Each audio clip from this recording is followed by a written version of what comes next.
तो गाइस आज हम बात करने वाले हैं लोगिज्म के चैप्टर नंबर 478 के बारे में। और आज की वीडियो की शुरुआत में हम देखते हैं यूजिन को, जो कि डैनियल को बोल रहा होता है, मैं बात कर रहा हूँ गन को पकड़ने की। मैंने सुना है गन पार्क ने ही तुझे लड़ना सिखाया है, इसी वजह से मैं इस बात की चिंता कर रहा हूँ। क्या तू उसके साथ मास्टर और स्टूडेंट का रिश्ता निभाएगा या फिर तू मेरी मदद करेगा गन से लड़ने में। और यार जो डैनियल होता है उसको यूजिन की सारी शर्तें मंजूर होती है। वो गन के खिलाफ जाने के लिए तैयार होता है यूजिन के कहने में, ताकि यूजिन उसके साथ समझौता कर ले। और यूजिन गन को इसलिए हराना चाहता होता है क्योंकि जब वो चार्ल्स चोई के ऊपर हमला करे वो नहीं चाहता कि बीच में गन आए, क्योंकि अगर उस वक्त बीच में गन आया तो गन यूजिन के प्लान को फेल कर सकता है। तो खैर अभी जो डैनियल होता है यूजिन की सारी शर्तें मान के यहाँ से चला जाता है और मैंडियॉक यूजिन को कहता है, यूजिन अब हमने एलाइट के साथ समझौता कर लिया है ना? आखिर इसके बदले में तुम्हें क्या मिला? डैनियल पार्क ने समझौता करने के लिए तुम्हें क्या दिया है? यूजिन कहता है, दो चीजें। तुम्हें याद है जब बिग डील को पुलिस वाले पकड़ रहे थे? मैंडियॉक कहता है,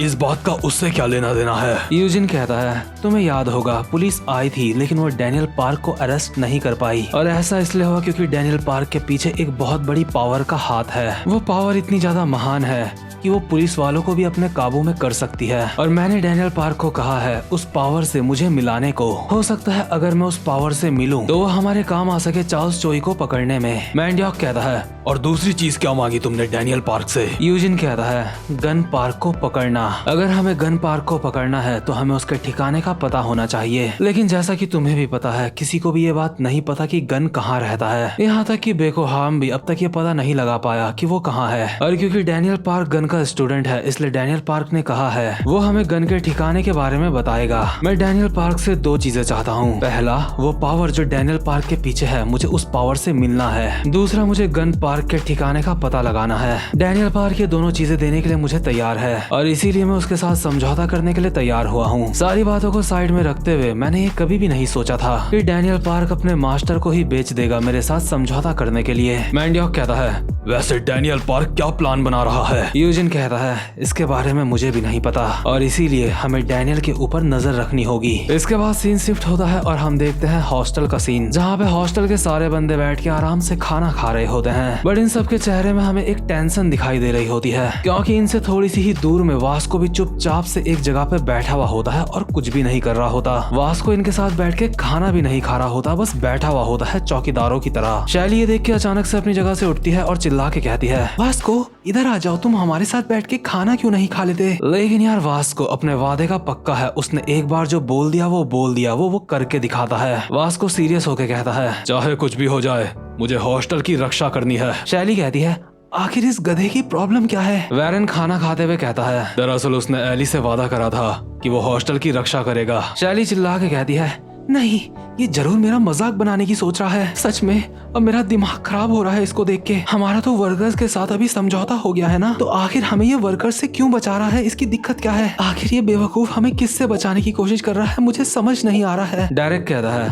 अरे छोड़ो ना, तुम बस खाना खाओ। सैली कहती है, एली कम से कम तुम तो जाओ, उसको कुछ बोलो। इसके बाद एली हंसता हुआ वास्को के पास जाता है और कहता है, हे वास्को। लेकिन वास्को कहता है, चाहे कुछ भी हो जाए मुझे हॉस्टल की रक्षा करनी है। एली, मैंने तुझसे वादा करा था मैं तेरे साथ मिलके हॉस्टल की रक्षा करूंगा। अब मैं तुझे अकेले ही सारा बोझ उठाने नहीं दे सकता। मैं नहीं चाहता तुझे अब अपनी जिंदगी और ज्यादा परेशानियों में बितानी पड़े। और ये सुन के जो एली होता है उसके चेहरे में एक स्माइल आ जाती है। वास्को कहता है, सिर्फ मैं ही नहीं हूँ जो हॉस्टल की रक्षा कर रहा है, मेरी पूरी बर्ड नकल गैंग हॉस्टल की रक्षा करेगी। इसके बाद हम देखते हैं जो पूरी की पूरी बर्ड नकल होती है वो गैंगडोंग के इलाके में फैल चुकी होती है, यानी कि हॉस्टल के इलाके में। और ये सारे के सारे यहाँ सड़कों में घूम रहे होते हैं हॉस्टल की रक्षा करने के लिए। वैसे इस जगह पे कोई हमला नहीं कर रहा होता, लेकिन उसके बावजूद भी ये सारे के सारे लोग इस जगह की रक्षा कर रहे होते हैं। और जेस अपने साथ के बंदों को बोल रहा होता है, बेवकूफो, वर्कर्स के साथ अब हमारा समझौता हो गया है। अगर वास्को ने हमें कहा है इस जगह की रक्षा करने के लिए तो हमें इस जगह की रक्षा करनी होगी। और यहाँ सड़कों में जितने भी आवारा बच्चे घूम रहे होते हैं, जेस लोग उन सबको उनके घर वापस भेज रहे होते हैं ताकि ये लोग यहाँ पे आवारा गिर्दी ना फैलाएं। यहाँ पे जो बर्ड नकल के ड्रावने 7 मिनिस्टर्स होते हैं वो भी घर से भागे हुए बच्चों को उनके घर वापस भेज रहे होते हैं और कहते हैं, काफी समय हो गया है जब से हम यहाँ पे आए नहीं थे। गैंगडोंग में आज भी काफी ज्यादा शांति है। और जो आवारा लड़के होते हैं इन सबको देख के कहते हैं, प्लीज हमें जान से मत मारना,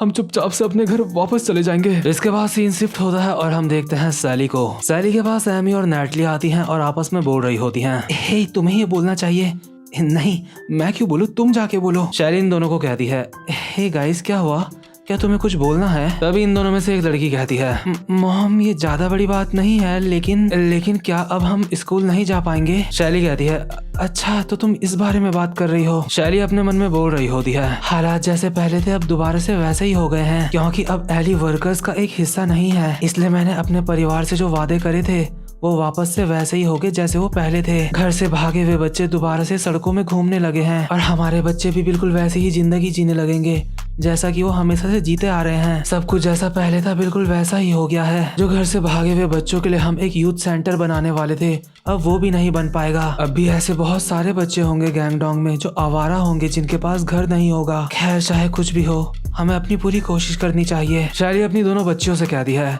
चाहे कुछ भी हो मॉमी तुम्हारे लिए वो सब कुछ करेगी जो वो कर सकती हैं। और भाई लोग, अगर आपको नहीं पता तो आपको बता देता हूँ कि यूथ सेंटर बनवाने का वादा वर्कर्स ने करा था, जिससे कि गैंगडोंग के बेघर बच्चों को बहुत ज्यादा मदद मिल सके, अपना सर छुपाने के लिए उनको एक घर मिल सके। बट अब वर्कर्स हॉस्टल के लिए ऐसा कुछ भी नहीं करने वाली। इतने में ही वास्को कहता है, तुम चिंता मत करो। हम देखते हैं वास्को के आगे 2 खाली कटोरे रखे होते हैं जिसमें कभी खाना था, और वास्को ने इतनी रफ्तार से खाना खाया होता है जिसका किसी को पता भी नहीं चला होता। इसके बाद वास्को कहता है, जैसा यूथ सेंटर की बात हुई थी वो वैसा ही बनेगा। और यार प्रेजेंट मोमेंट में जो यूथ सेंटर होता है उसका काम चल भी रहा होता है। एली हैरान होकर कहता है, क्या उसको कौन बना रहा है? उसे बनाने में तो बहुत ज्यादा खर्चा आ जाएगा। शैली कहती है, हाँ वर्कर्स ने तो अपना काम रोक दिया होगा, तो अब उसको कौन बना रहा है? क्या वर्कर्स ने अपना फैसला बदल के हमारी मदद करने का सोचा है? वास्को कहता है, नहीं वो वर्कर्स नहीं है। शैली कहती है, तो फिर वो कौन है?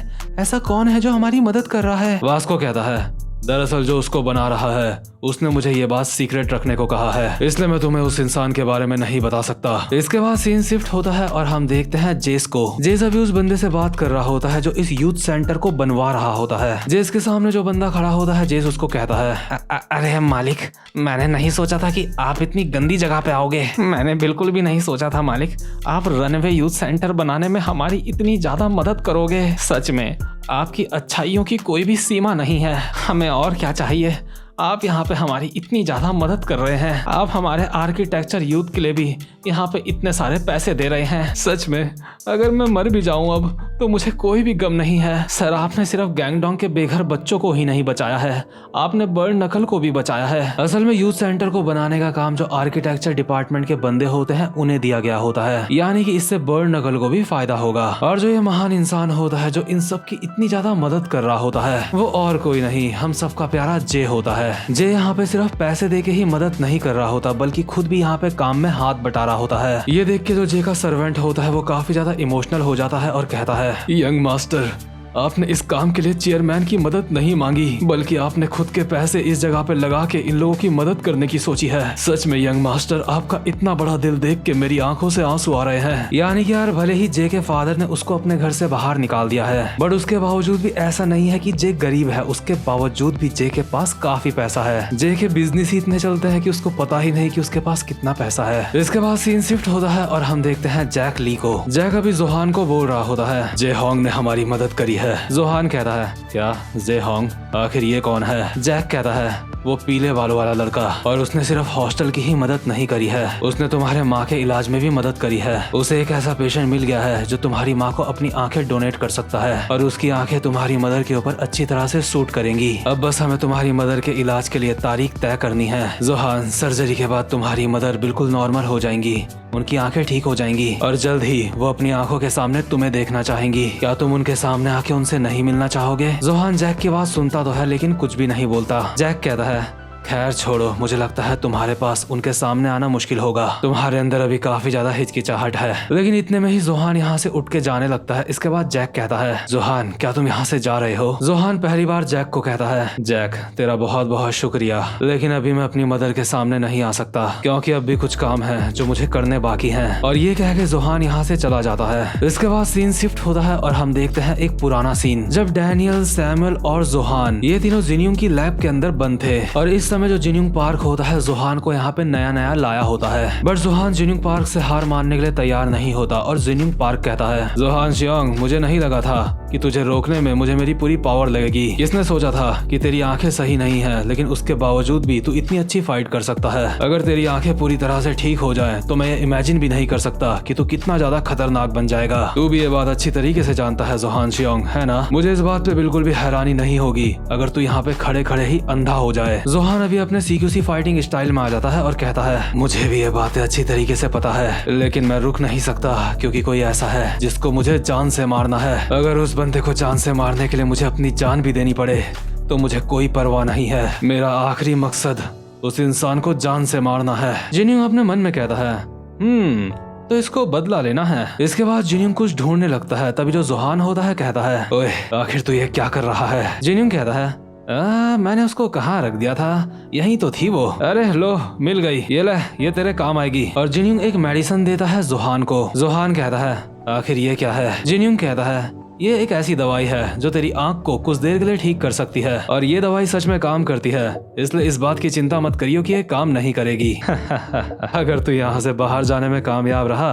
तो तू इसको इस्तेमाल कर सकता है। इस दवाई से तुझे अपना बदला लेने में काफी ज्यादा आसानी हो सकती है। जोहान कहता है, आखिर तू ये दवाई मुझे क्यों दे रहा है? जिन्यूंग कहता है, क्या मुझे ये बोलना चाहिए कि ये मेरे चीजों को करने का तरीका है? मैं इसी तरीके से अपने कामों को करता हूँ, लेकिन मैं ये क्यों कर रहा हूँ ये तेरे लिए जरूरी नहीं है। तेरे लिए जरूरी ये है कि अगर तू इस दवाई को इस्तेमाल करना चाहता है तो तुझे यहाँ से बाहर निकलना होगा। और जिन्यूंग पार्क इतना हरामी होता है ना, उसने जोहान को बातों में घुमा के उसकी गर्दन में एक इंजेक्शन भी लगा दिया होता है, जिस वजह से जोहान बेहोश होने लगता है और कहता है, आखिर तूने ये कब लगाया मेरे? जिन्यूंग एक हरामखोर वाली स्माइल के साथ कहता है, वैसे जो मैंने तुझे दवाई दी है उसको तुझे अपने साथ ही रखना चाहिए, कौन जाने तू कब यहाँ से भाग जाए। और यार होता भी ऐसा ही है, जोहान अब आजाद हो चुका होता है और प्रेजेंट मोमेंट में हम देखते हैं जोहान के हाथ में वही दवाई होती है और जोहान बहुत ही जोश में अपने मन में कहता है, गन पार्क तू बस इंतजार कर, मैं आ रहा हूँ। इसके बाद सीन शिफ्ट होता है और हम देखते हैं एक बहुत ही बड़ी सी बिल्डिंग का सीन, जहाँ पे तेजिन चियोन अभी किसी से कॉल पे बात कर रहा होता है और कहता है, हाँ आपने बिल्कुल सही कहा,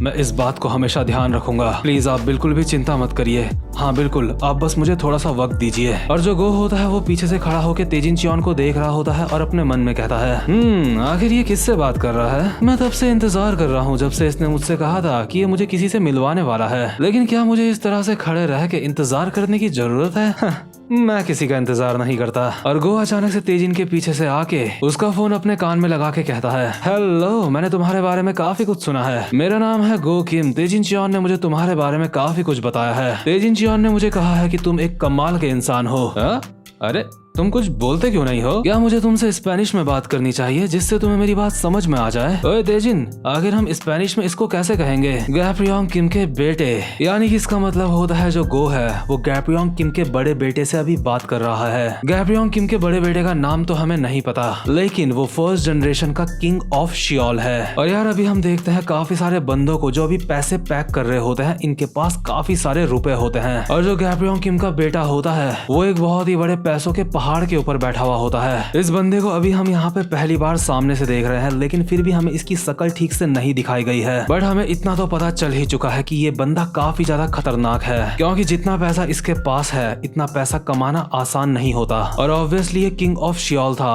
तो ये काफी ज्यादा खतरनाक होगा ही। तो भाई लोग, उम्मीद करता हूँ कि आपको आज का चैप्टर भी काफी ज्यादा अच्छा लगा हो, और अगर आपको अच्छा लगा है तो वीडियो को लाइक जरूर से कर देना, क्योंकि आपके लाइक से ही मुझे मोटिवेशन मिलती है आगे वीडियोस बनाने के लिए। तो भाई लोग, आज की वीडियो में बस इतना ही। अब मैं मिलूंगा आपसे अपनी नेक्स्ट वीडियो में, तब तक के लिए गुड बाय।